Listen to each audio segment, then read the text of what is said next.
degree, of course. Thank you. If there are any examples. Yes.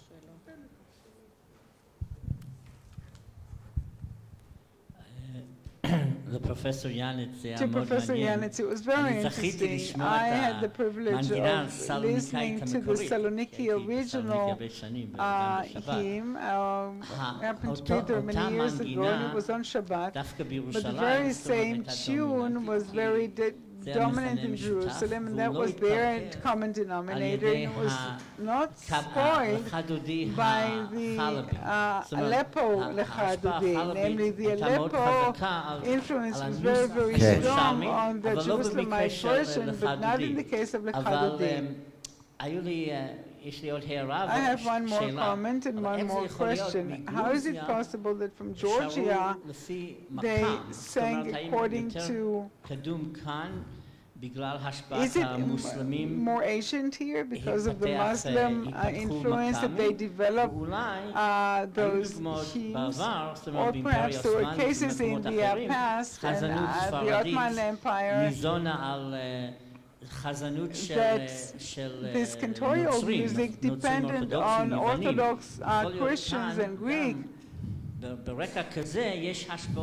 And in this case, there would be influences of liturgical music over the Georgian cantorial music. Let's just ask the questions first. Anyone else?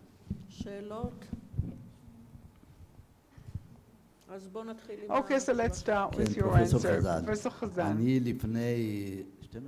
12 years ago, in Jerusalem, there is the Rananot Institute, and there was a well-known person, may he live long, Barnea, perhaps you heard about him. I and him together established this session, and they invited 6 cantors, and we recorded and published the high holidays of the Georgian Jewry, and you can actually get it and listen to it all. It already exists, and I did this already. That's one thing. The second thing is that the second question is that we kept looking for among the Jews to see if there was any emulation of tunes and if Jews adopted them from the Gentiles. In the Bar Ilan University, I have this one friend, I believe he's American, and he traveled to Yemen. At that time, that was 25 years ago, and I forgot his name. And he traveled to Yemen and he started studying the Arabs, not Jews. Arabs who lived around Jews. And there is, if there was anything going from the Arabs to the Jews or vice versa, and he discovered there was a great deal of influence of the Arabs on the Yemenite Jews, but not in the Georgian communities. We didn't find one word that the Gentiles were using in the Jewish prayers, only in 2 hymns that are actually performed by Georgian Christians today, but Jews also perform this in a certain type of singing, Jewish singing. And it's hard for me to tell you to this very day who borrowed this from whom. And here, I'm sorry, perhaps it's not nice to say because of cultural reasons, but the fact is that one moves from the other. For example, if we are to take Ashkenazi singing or Ashkenazi piyuts, those hymns that are sung, studied by Edelson, and he saw with the Protestants that are, take the high holidays of the Ashkenazi. There's this hymn, or, you know, the question is being asked, did they take this from us or did we take this from him? It's a very, very fine, delicate question, and it's a very, very long process in research to determine this. And don't forget that to us, Judaism was always the light of the world.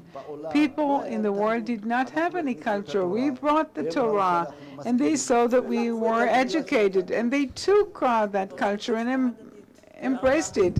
So there is mutual influence.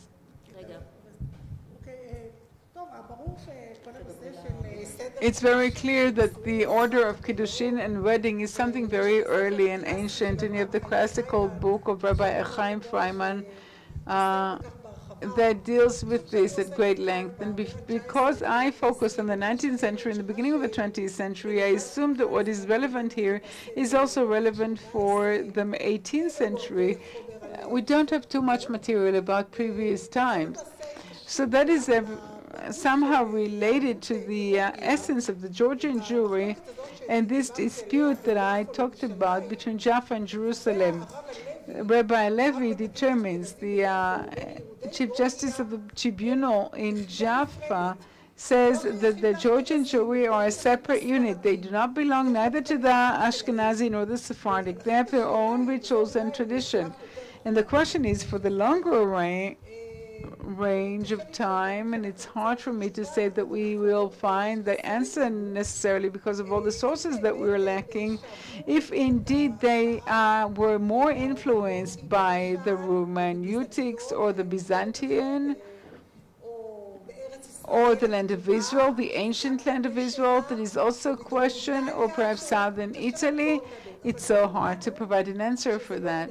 But it's very clear to us that this is no Spanish custom, and that only reinforces the argument of Rabbi Levi that the Georgian Jewry are not Sephardic. Another comment, can I just add? I want to add two more important factors to your answer, and that is with the Georgian that are not Christian Jews, there is a polyphony. Jews do not see that because the performance of the cantorial music, there's no polyphony. You can find the polyphony among the Gentiles. So that's something totally different. That's one thing. And the second point that I wanted to illuminate was that the cantor that roams and goes from one place to another is actually spreading his own individual version. For example, we saw this here, Binyamin Chanashvili, who came from Minsk. So in other words, he was brought up among the Ashkenazi, and he studied with the Ashkenazi, and he was so talented and gifted, and he liked the Ashkenazi melodies.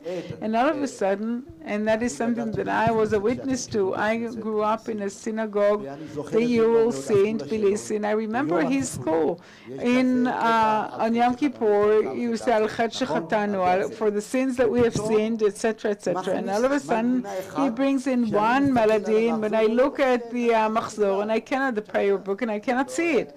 And I say, I was not that great a scholar back then, I didn't know, but we liked it. We liked the fact that he brought this uniqueness. Over time, see how life goes. I started studying in the yeshiva after immigrating to Israel, and I was no longer with the Ashkenazi, and I could see that there was ve'al kulam, forgiveness on everyone. He brought in this section to the Sephardic version. So you can see that there are symptoms and improvisations and etc. So that's very serious stuff that we need to very thoroughly study and to separate things from what is not related. One last comment, and then we adjourn. I wanted to relate to the discussion between Professor Yanitz and Professor Keren. There was this one Jew in Jerusalem, who perhaps you meant, that was called Yehuda Leo Levi. Yehuda Leo Levi, and he was a very unique figure, a pioneer in every respect, and he arrived and he recorded in Armenia and Georgia, and tried to prove that the Levite singing influenced the singing of the Orthodox Church by those very specific popular hymns that he managed to obtain. We must add that Professor Adler and Professor Susi were his students. They were his followers and carried on his path. So you can find all that in the National Library in Jerusalem, so you can go ahead and check that, especially when it comes answer the question of both Armenia and Georgia. Thank you so much. Just one more thing.